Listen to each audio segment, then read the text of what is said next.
Welcome to This Explainer. Today, we're unpacking a really fascinating and, frankly, deeply ironic story about the rise and fall of the American shopping mall. It's this space that is so deeply embedded in our modern culture, yet its actual history is full of twists you probably never expected. So let's just dive right into it. I refuse to pay alimony for those bastard developments. Now, you might think this was said by some hardcore anti-consumerist critic, right? But actually, scratch that. It was spoken by Victor Gruen, the man widely recognized as the father of the modern shopping mall.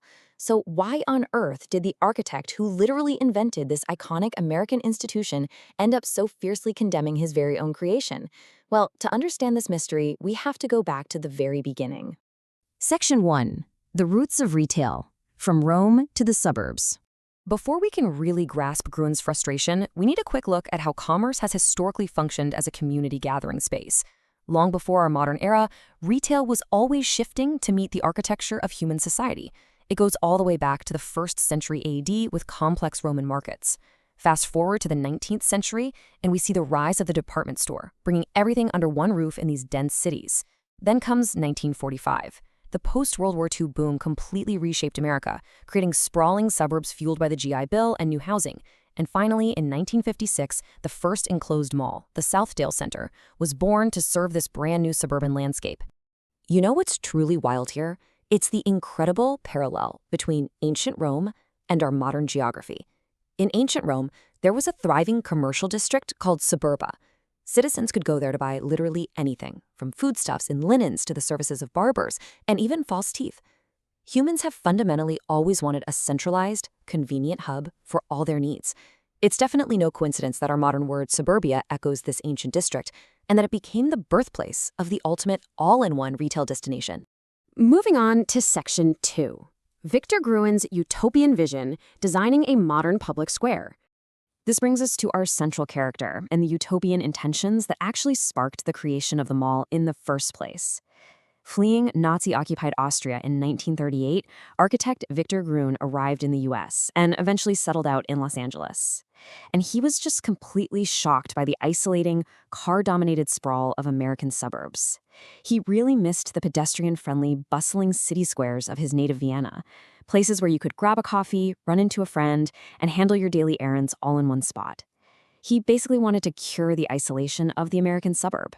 When we look at early designs, like this 1943 sketch of a proposed neighborhood shopping center for Syracuse, New York, designed by Gruen and his partner Elsie Krummeck, it brilliantly illustrates his early thinking. Notice how modest and integrated it is. There are no flashy, towering logos. The architecture is designed to blend seamlessly right in with the surrounding residential character. It looks peaceful, accessible, and very human-scaled. Gruen's original vision was to build a true third place for society. He didn't just want retail. He envisioned public libraries, post offices, doctors' offices, and community meeting rooms, all anchored by high-density housing and pedestrian-friendly walkways. It was going to be the whole shebang. The dramatic irony here is that the father of the shopping mall actually wanted to stop suburban sprawl by creating these dense, multi-use civic centers. Which leads us perfectly into Section 3, the mega mall boom, the age of excess. Unsurprisingly, capitalist development ultimately took Gruen's utopian vision and warped it into an unrecognizable spectacle. As the decades rolled on into the 1980s and 90s, the first generation of teenagers raised in the suburbs, often dubbed mall rats, needed places to hang out. With both parents frequently working, the mall essentially became the default babysitter and socialization hub. But developers quickly realized that to keep people inside the building for hours, they had to offer way more than just stores. They needed to make the act of shopping almost beside the point.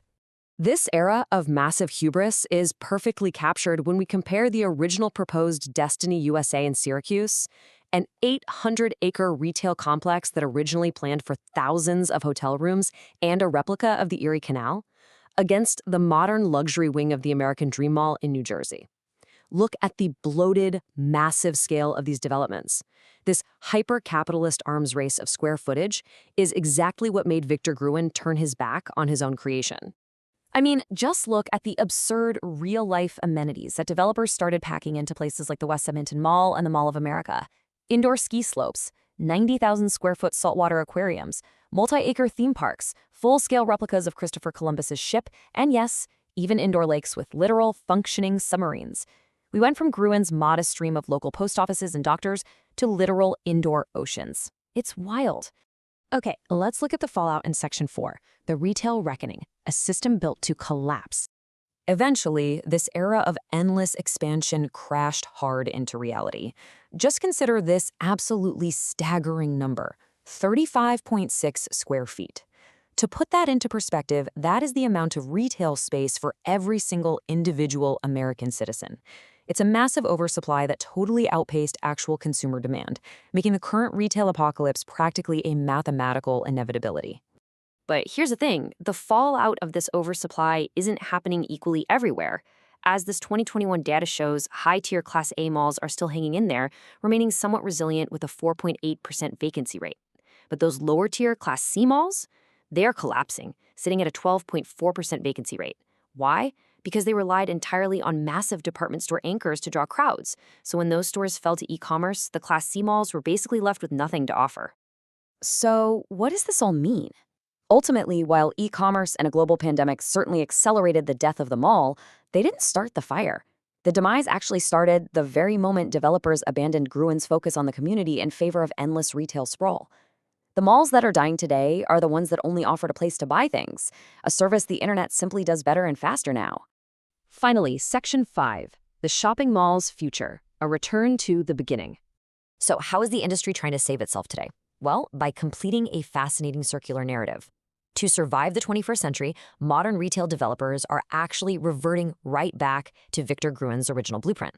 They're tearing down those endless 1980s retail aisles and sprawling parking lots. In their place, they're implementing the modern survival plan, building apartments right next door, adding grocery stores, leasing space to medical centers, and creating walkable mixed-use hubs. It's an incredible irony. To save them all, we literally have to return to the Utopian community vision from 1943. As the bloated megamalls fade away and mixed-use spaces take their place, we really have to ask, will the mall finally become America's true public square? Next time you drive past a dying local mall, don't just see a failing building. Instead, try to see the potential for a community hub that Victor Gruen always knew we needed. Thank you so much for joining me for this explainer, and I really hope it changes the way you look at the spaces around you.